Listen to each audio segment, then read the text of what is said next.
This news is funded by viewers like you. Please support our work at democracynow.org/give.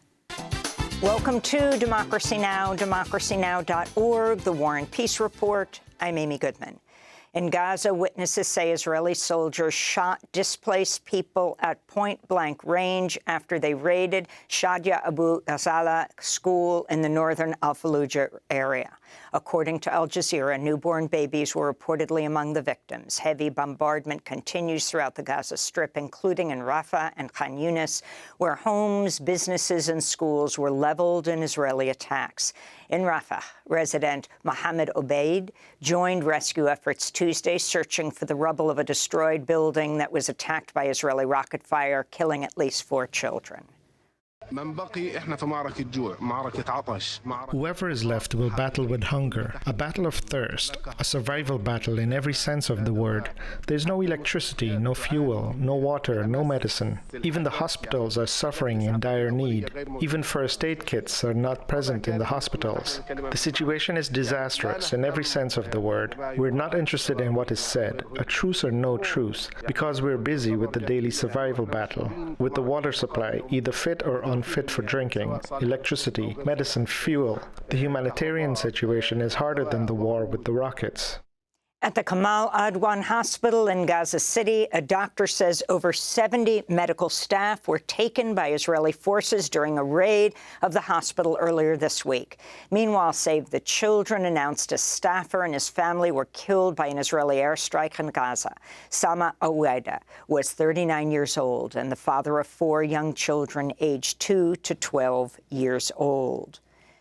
This comes as Israeli military raids continue in Jenin in the occupied West Bank, killing at least 6 people Tuesday. In East Jerusalem, Israeli forces bulldozed a Palestinian residential building that housed 30 people. A Haaretz report about a Telegram channel said to be managed by the Israeli Defense Forces has provoked horror and comparisons to the Abu Ghraib military prison in Iraq. The channel, launched shortly after the start of the Israeli assault, is called 72 Virgins Uncensored and posts graphic videos and photos showing the killing and torture of Palestinians. The images are usually accompanied by racist texts such as exterminating the roaches and joyful emojis. The UN General Assembly Tuesday voted overwhelmingly to call for an immediate humanitarian ceasefire in Gaza. 153 UN members approved the resolution, 23 abstained, just 10, including the United States, voted no. Though non-binding, the UN vote is another indication of the mounting isolation of the U.S. as it continues to support Israel's assault, which has killed at least 18,000 Palestinians in a little over 2 months. Australia, which abstained from voting for the General Assembly ceasefire resolution in October, is one of the latest U.S. allies to split with Biden administration's position. This is Australia's Foreign Minister Penny Wong. Australia, alongside 152 other countries, was among the countries which voted in favour. In doing so, we joined Canada, New Zealand, Japan, France and India, and many other countries. And in doing so, we have said Israel must respect international humanitarian law.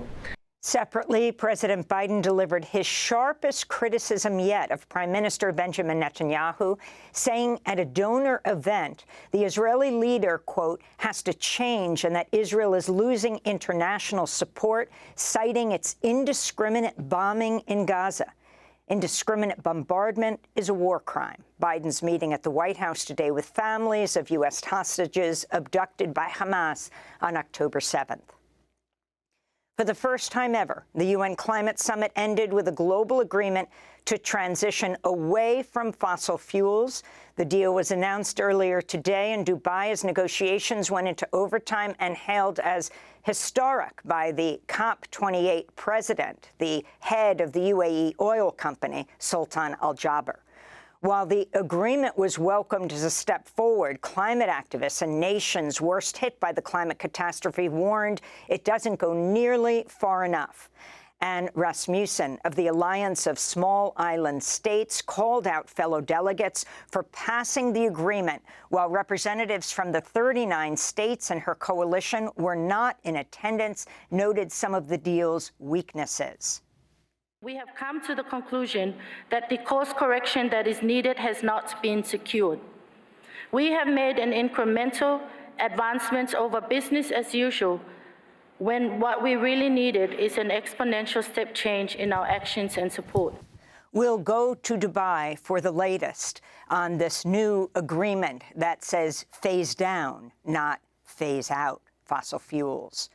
Ukrainian President Volodymyr Zelensky ended his high-stakes day in Washington, D.C. Tuesday with little progress on securing additional war funding. President Biden vowed the U.S. would support Ukraine, quote, as long as we can, unquote, and urged Congress to pass his spending request of over $100 billion, which also includes funding for Israel, Taiwan, and further militarization of the U.S. border. Congress needs to pass a supplemental funding for Ukraine before they break for the holiday recess, before they give Putin the greatest Christmas gift they could possibly give him. House Speaker Mike Johnson has tied continued Ukraine aid to hardline border requests that have been rejected by Democrats. But reports have emerged the Biden administration is considering yielding to Republican demands in exchange for the funding. These include expanded immigration detention and deportations and a new border authority to expel migrants without due process. Meanwhile, House Republicans are expected to vote today on a resolution to formalize an impeachment inquiry into President Biden. In Russia, prominent dissident and Marxist theorist Boris Kagarlitsky has been released from jail. He was detained in July and accused of justifying terrorism for comments he made about the war in Ukraine. His arrest was met with international condemnation. A court this week found him guilty and fined him the equivalent of $6,600, but allowed him to walk free. Prosecutors had been seeking a 5-year prison term. To see our interview with Boris Kagarlitsky in December of last year, go to democracynow.org. In Poland, Donald Tusk was sworn in today as the new prime minister, putting an end to 8 years of right-wing nationalist rule. In a speech Tuesday, Tusk, the former European Council president, expressed unwavering support for Ukraine against Russia's invasion and vowed to usher in smoother relations with the European Union. Poland is and will be a key, strong, sovereign link of the North Atlantic Alliance. That Poland will be a loyal, stable ally to the United States, confident in its reasons, confident in its strength and importance. That Poland will regain the position of leader of the European Union. Hours before lawmakers voted Tuesday to confirm Tusk and his government, an extreme right lawmaker used a fire extinguisher to put out the candles on the Polish parliament's Hanukkah menorah, sparking widespread outrage in Poland and beyond. India's Supreme Court upheld a 2019 move by the government revoking special status for Indian-administered Kashmir. The disputed Muslim-majority region previously enjoyed a certain level of autonomy, but the government of Hindu nationalist Prime Minister Narendra Modi scrapped Article 370 4 years ago in order to bring Jammu and Kashmir further under the central government's control. Pakistan categorically rejected the ruling from India. This is the caretaker Pakistani Foreign Minister Jalil Abbas Jilani. The final disposition of Jammu and Kashmir is to be made in accordance with the relevant United Nations Security Council resolutions and in accordance with the aspirations of the Kashmiri people. India has no right to make unilateral decisions on the status of this disputed territory against the will of the Kashmiri people and Pakistan. And the Arizona Supreme Court heard arguments Tuesday over whether a Civil War-era near-total abortion ban should be reinstated, overriding the current 15-week abortion ban. This is Democratic Attorney General Chris Mays. This specific case is about the need to harmonize revise Arizona statutes to ensure that women aren't saddled with an 1864 law that was passed before Arizona was a state, before women had the right to vote, and while the Civil War was still raging. After Roe v. Wade was overturned last year, some Arizona counties reverted to the 1864 law, which remained on the books but was not enforced since Roe passed in 1973. The so-called zombie ban does not make exceptions for rape or incest and also bars anyone from assisting a pregnant person in getting abortion care. Meanwhile, the New Mexico Supreme Court is hearing arguments today over whether local governments can impose their own abortion bans, even as the procedure remains legal in New Mexico. And those are some of the headlines. This is Democracy Now!, democracynow.org, The War and Peace Report. I'm Amy Goodman in New York, joined by Democracy Now! Co-host Juan Gonzalez in Chicago. Hi, Juan.